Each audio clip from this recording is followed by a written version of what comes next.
नमस्कार, national news के Haryana bulletin में आप सबका स्वागत है। मैं हूं साहिबा। खबरों की शुरुआत से पहले ये नजर डालते हैं अब तक की हेडलाइंस पर। उपभोक्ता मंत्री कर्णदेव कंबोज के स्थायी आवास और कार्यालय का हुआ शुभारंभ। इस कार्यालय में बैठकर हल करेंगे लोगों की समस्याएं। सीएम ने गांव डूमर खां कला से शुरू किया अपना प्रचार। विधायक प्रेमलता ने इशारों में अपने आईएएस बेटे के लिए मांगा टिकट। समझौता ब्लास्ट मामले में आया बड़ा मोड़। इस मामले में पाकिस्तानी गवाह का वीडियो आया सामने। पाकिस्तानी गवाह अनिल सामी है समझौता ब्लास्ट का पीड़ित। और डीएवी कॉलेज में ओलंपियन सागर दीप ट्रस्ट की ओर से करवाया गया दूसरी मैराथन दौड़ प्रतियोगिता का आयोजन। काफी संख्या में लड़के और लड़कियों ने दौड़ में लिया भाग। और अब खबरें विस्तार से। इंद्री के गढ़ी बीरबल रोड पर रविवार को खाद्य नागरिक आपूर्ति और उपभोक्ता मंत्री कर्णदेव कंबोज के स्थायी आवास और कार्यालय का विधिवत रूप से मंत्रोच्चारण और हवन यज्ञ के साथ शुभारंभ हुआ।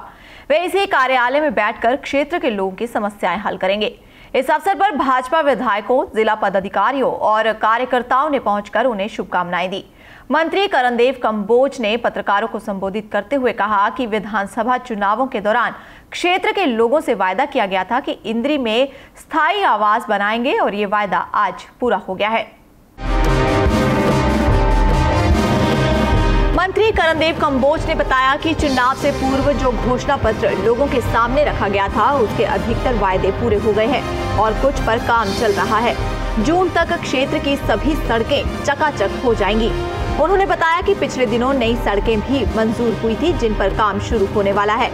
हरियाणा के 52 वर्षों के इतिहास में पिछले 4 वर्षों में इंद्री हलके में रिकॉर्ड तोड़ कार्य हुए हैं, जिसे लेकर क्षेत्र की जनता उत्साहित है।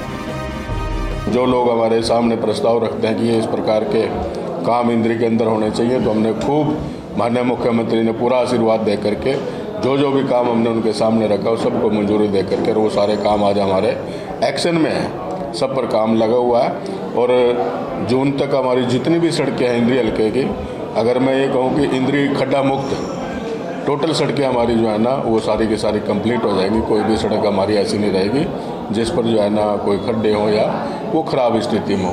कुछ नई सड़कें भी हैं, वो भी कुछ पे तो काम चला हुआ है, कुछ के जो है ना टेंडर लगे हुए हैं, उन पर भी जल्दी काम शुरू हो करके और वो भी जो है ना हमारी जब बन जाएंगे तो निश्चित रूप में हल्का ऐसा लगेगा कि वास्तव में जो है ना जो हमने कहा था कि नंबर 1 हल्का बनाएंगे, तो नंबर 1 हल्का जो है ना ये गिना जाना है। तो अब तो इंद्री की जनता ही बता देंगे कि जो यहाँ के स्थानीय लोग थे उन्होंने यहाँ क्या किया। और मैं जिस पर ये आरोप लगता था कि मैं बाहर का व्यक्ति हूँ, मैंने कितना समय यहाँ लोगों को दिया और कितना यहाँ की समस्याओं का समाधान किया। अब तो मेरे कहने की जरूरत, तो लोग ही उनको जवाब जो है ना विरोधियों का जवाब खुद ही देते हैं। हरियाणा को बने हुए लगभग 52 साल हो गए हैं। 52 साल में जितनी भी सरकारें रही हैं उन सरकारों के कार्यकाल के काम एक तरफ और हमारी सरकार का काम एक तरफ रख ले तो हमारा पलड़ा आज भी भारी पाएगा। इतने काम जो है ना हमने छोटे से समय में जो हमने मिला है उसमें हमने करके दिखाया। उन्होंने कहा कि कई विरोधी लोग मुझ पर बाहर का होने का आरोप लगाते रहे हैं। आज उन लोगों का मुंह भी बंद हो गया है। उन्होंने कहा कि उन्होंने बिना किसी भेदभाव के हल्के का विकास किया है। ये बात सभी लोग जानते हैं। एक प्रश्न के उत्तर में उन्होंने कहा कि भाजपा विकास के नाम पर चुनाव लड़ेगी। हम लोग सर्जिकल स्ट्राइक का नाम लेकर वोट नहीं लेना चाहते हैं। सर्जिकल स्ट्राइक भारतीय सेना की विजय का प्रतीक है। सर्जिकल स्ट्राइक तो हमारे जो वीर जवानों का एक शौर्य जो हमारा सेनाओं ने पराक्रम दिखाया है, वो तो उनका एक जो मैं कहूँगा अपने वीर सैनिकों ने अपने देश का जो सम्मान किया है, अपने देश का जो गौरव बढ़ाया है, हम इसको कभी भी राजनीतिक मुद्दा नहीं बनाते। ये तो समय समय पर इस प्रकार की कार्रवाई तो करनी चाहिए और अपने देश को मजबूत करने के लिए इस प्रकार के कदम समय समय पर आदरणीय प्रधानमंत्री नरेंद्र मोदी जी ने उठाए भी हैं। हम इसको चुनाव से जोड़ करके नहीं देखते। विकास हमारा मुद्दा है, सबका साथ सबका विकास। इसी आधार पर जो है ना भारतीय जनता पार्टी फिर से चुनाव में जाएगी और लोगों से वोट की अपील करेगी। मंत्री कंबोज ने दावा करते हुए कहा कि हरियाणा में 10 लोकसभा सीटें भाजपा के खाते में ही आएंगी और देश में 400 से ज्यादा सीटें जीतकर केंद्र में प्रधानमंत्री नरेंद्र मोदी के नेतृत्व में भाजपा की सरकार बनेगी। बाहरी नेताओं के भाजपा में शामिल होने पर उन्होंने कहा कि इससे स्थानीय नेताओं को कोई फर्क नहीं पड़ेगा। भाजपा में कार्यकर्ताओं को अहमियत दी जाती है। आज जिस प्रकार से आदरणीय प्रधानमंत्री नरेंद्र मोदी जी के नेतृत्व में आज देश के अंदर जो विकास के कार्य है, आज देश की जो स्थिति आज पूरे वर्ल्ड के अंदर बनी है, और अगर मैं ये कहूँ कि नरेंद्र मोदी जी भारत के नहीं बल्कि पूरी दुनिया के एक सबसे फेमस नेता के रूप में आज उभर करके सामने हैं, तो इस बात को देखते दूसरी पार्टियों को आधार नहीं रहा है, उनका जनाधार जो है ना ख़त्म हो चुका है, तो दूसरी पार्टियों के लोग भी आज भारतीय जनता पार्टी के साथ आकर के ज्वाइन कर रहे हैं। और भारतीय जनता पार्टी ने कहा ठीक है, अपना परिवार बढ़ाने में कोई दिक्कत नहीं है, लेकिन पार्टी के कार्यकर्ता जो है वो कार्यकर्ता पार्टी की रीढ़ की हड्डी होते हैं, उनका मान सम्मान देना पार्टी की जो है ना प्राथमिकता है। और कोई भी आता तो कोई मनाही नहीं है, लेकिन टिकट की किसी की कोई गारंटी नहीं, ना किसी से जो है ना कोई कमिटमेंट करके हमने किसी को शामिल किया है। इंद्री से विजय की रिपोर्ट। सीएम मनोहर लाल ने कल केंद्रीय मंत्री बीरेंद्र सिंह के गांव डूमरखां कला से लोकसभा चुनाव प्रचार शुरू किया और इस दौरान विधायक प्रेमलता ने इशारों में अपने आईएएस बेटे के लिए टिकट की मांग की। नुक्कड़ सभा में विधायक प्रेमलता ने कहा कि लोकसभा चुनाव में पार्टी परिवार के एक सदस्य को टिकट दे। जगह पार्टी को तय करनी है कि वो हिसार, सोनीपत, रोहतक में से किस सीट पर परिवार के सदस्य को टिकट देती है। सीएम इसको लेकर मंच से कुछ नहीं बोले, लेकिन जब पत्रकारों ने केंद्रीय मंत्री बीरेंद्र सिंह के बेटे को टिकट देने के बारे में पूछा तो उन्होंने कहा कि काफी लोगों ने टिकट की इच्छा जताई है, सभी के नाम पैनल में गए हैं, किसको टिकट देनी है इसका फैसला पार्टी पार्लियामेंट्री बोर्ड ही करेगा। बीरेंद्र सिंह ने कहा कि सरकार ने किसानों को जो पेंशन दी है ये सबसे बड़ा काम है, जिसकी किसी ने कल्पना भी नहीं की थी। बहुचर्चित समझौता ब्लास्ट मामले में एक बड़ा मोड़ आया है। जी हां, इस ब्लास्ट मामले में पाकिस्तानी गवाह का वीडियो सामने आया है। बताया जा रहा है कि पाकिस्तानी गवाह अनिल सामी समझौता एक्सप्रेस ट्रेन में हुए ब्लास्ट का पीड़ित है। हालांकि अभी इस वीडियो की पुष्टि होनी बाकी है। अनिल सामी ने अपने वकील मोमिन मलिक को पत्र लिखा है और अपने वीडियो और पत्र में ब्लास्ट के आरोपियों को पहचानने का दावा भी किया है। अनिल सामी ने बताया कि ब्लास्ट वाले दिन अनिल सामी अपने पिता और भाई के साथ समझौता एक्सप्रेस ट्रेन से कानपुर से पाकिस्तान वापस आ रहे थे, जिसमें उसके पिता और भाई मोहम्मद की मौत हो गई और अनिल खुद भी इस ब्लास्ट में काफी हद तक झुलस गया था। वालेकुम, मेरा नाम अनिल सामी, मेरे वालिद का नाम शफीक अहमद, मेरे भाई का नाम हारिस अहमद। हम 2007 में इंडिया जा रहे थे कानपुर अपने रिश्तेदारों से मिलने। तो वापसी में अचानक पानीपत के ऊपर ट्रेन में धमाका सा हुआ और आग लग गई, जिसकी वजह से मेरे वालिद मोहम्मद शफीक अहमद, मेरा भाई मोहम्मद हारिस शहीद हो गए और मैं बुरी तरह झुलस गया।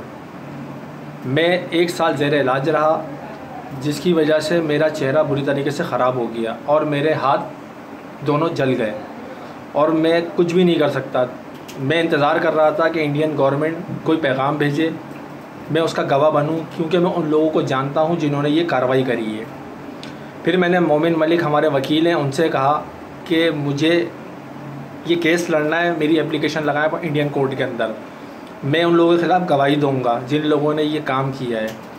मैंने मोमिन मलिक भाई से तकरीबन यही बात करता रहा कि मेरे लिए लड़ें, तो उन्होंने फिर अभी मेरे लिए ये काम किया है। तो मैं ये चाहता हूँ कि मेरा मसला जल्द से जल्द हल किया जाए। और मोमिन मलिक साहब 10 साल से हमारे वकील हैं, जो हमारे लिए हर तरीके से लड़ने को तैयार हैं और 18 लाख रुपए उन्होंने हमें इंडियन गवर्नमेंट से दिलवाए भी हैं, जिससे हमने अपना गुजर बसर किया है, क्योंकि मेरे आगे पीछे कोई नहीं है।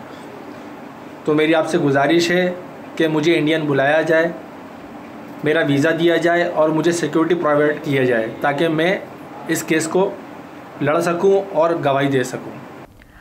हरियाणा में नारी सशक्तिकरण के दावों के बीच लोकसभा चुनावों का इतिहास करारा झटका देने वाला है।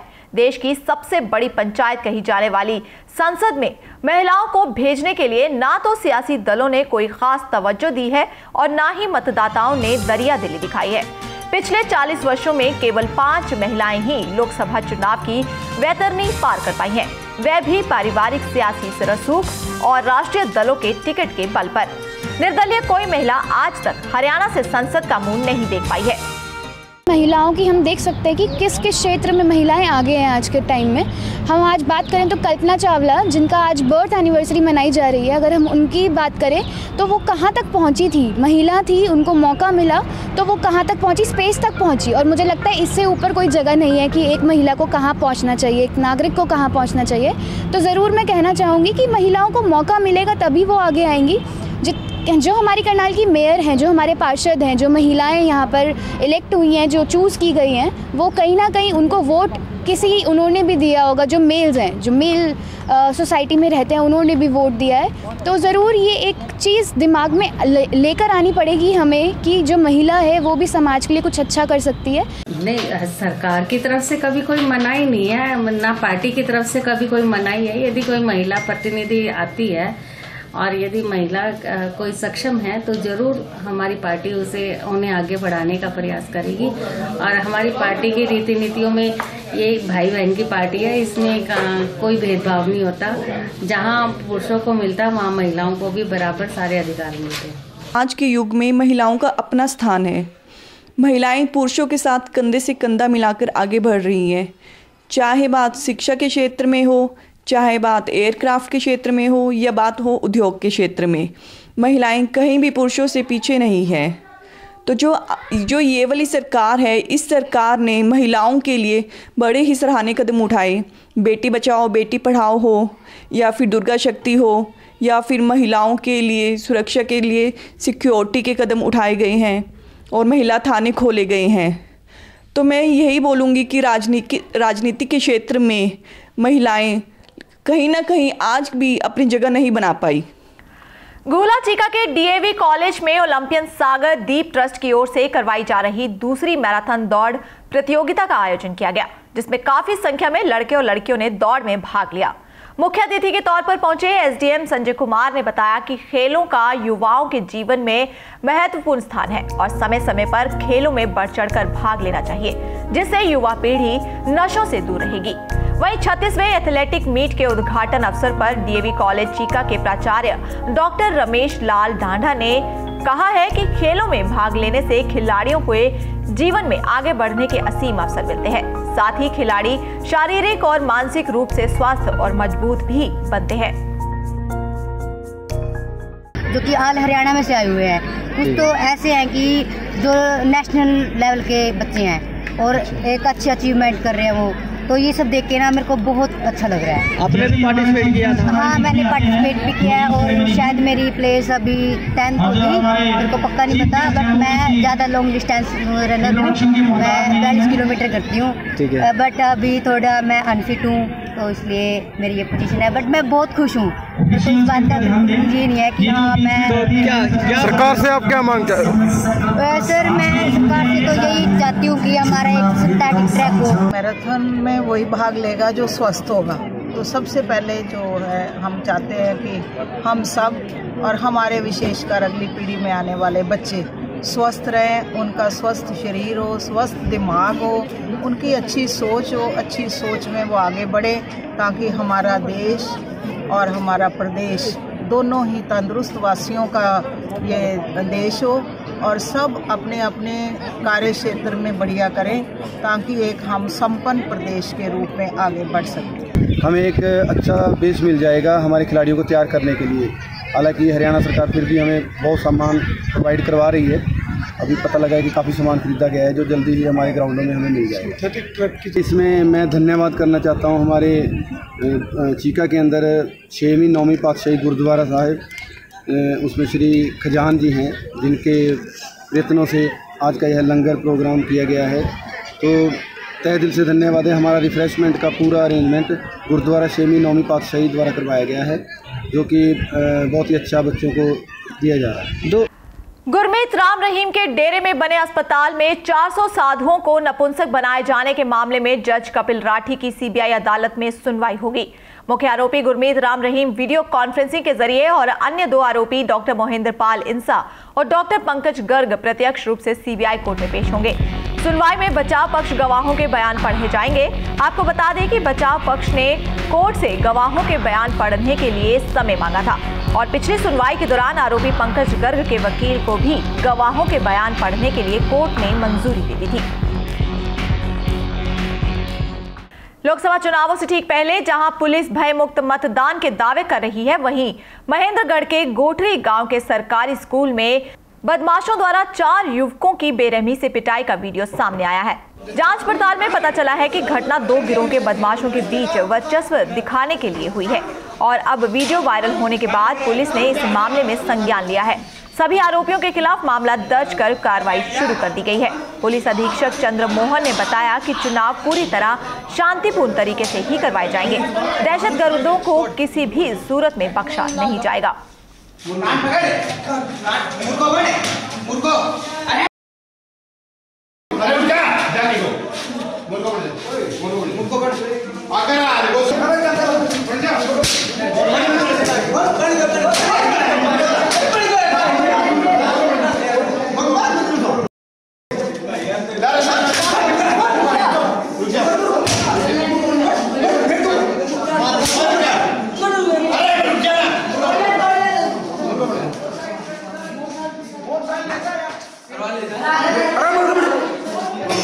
वीडियो काफ़ी वायरल हुई थी जिसके अंदर कोटरी गांव के अंदर कुछ लड़कों की पिटाई कर रहे थे। जैसे ये वीडियो हमारे सामने आई तो हमने पहले क्योंकि मुद्दई हमारे सामने पेश नहीं हुए थे जिन लड़कों को पीटा गया था, पहले हमने मुद्दइयों की तलाश की और उससे पहले हमने पुलिस ने स्वयं इसका संज्ञान लेते हुए पुलिस ने स्वयं कंप्लेनेंट बनकर इस मुकदमे में FIR दर्ज कर ली थी तथा उसके बाद कंप्लेनेंट्स को ढूंढा गया। वो बैरोड के रहने वाले थे और ये किसी एक ही समुदाय के लोग हैं जिनकी आपसी रंजिश चल रही है काफ़ी टाइम से। तो उन मुद्दइयों को पुलिस ने अपने सेफ्टी में इनको स्वयं सुरक्षा देकर इनको बुलाया गया तथा इनके मेडिकल करवाए गए तथा इनके बयान माननीय न्यायालय के अंदर दर्ज करवाए गए तथा लगातार हम रेड मार रहे हैं। जो आरोपी हैं इसके अंदर वो अभी फिलहाल वो गाँव छोड़कर जा चुके थे, उनके घर पर ताला है, तो फिर भी हमारी दबिश जारी है। स्मालखां की पंचवटी कॉलोनी में पति ने तीखे हथियार से टुकड़े कर अपनी पत्नी की हत्या की और शव को नहर में फेंक दिया। महिला के परिजनों को इसकी सूचना देकर पानीपत बुलाया गया है। वहीं यूपी के चरखारी गांव के युवक ने बताया कि उसका भाई दिल्ली में प्लम्बर का काम करता था। शादी के बाद वह पत्नी के साथ अलग रहने लगा। करीब 7 साल से वह पत्नी के साथ स्मालखां की पंचवटी कॉलोनी में रहता था। वहीं पुलिस ने आरोपी को हिरासत में लेकर शव की तलाश शुरू कर दी है। SP सुमित कुमार ने बताया है कि आरोपी ने अपना गुनाह कबूल कर लिया है और महिला के परिजनों के बयान पर अगली कार्रवाई की जाएगी। नेशनल न्यूज के हरियाणा बुलेटिन में अब तक के लिए बस इतना ही। मुझे साहिबा को दीजिए इजाजत। नमस्कार।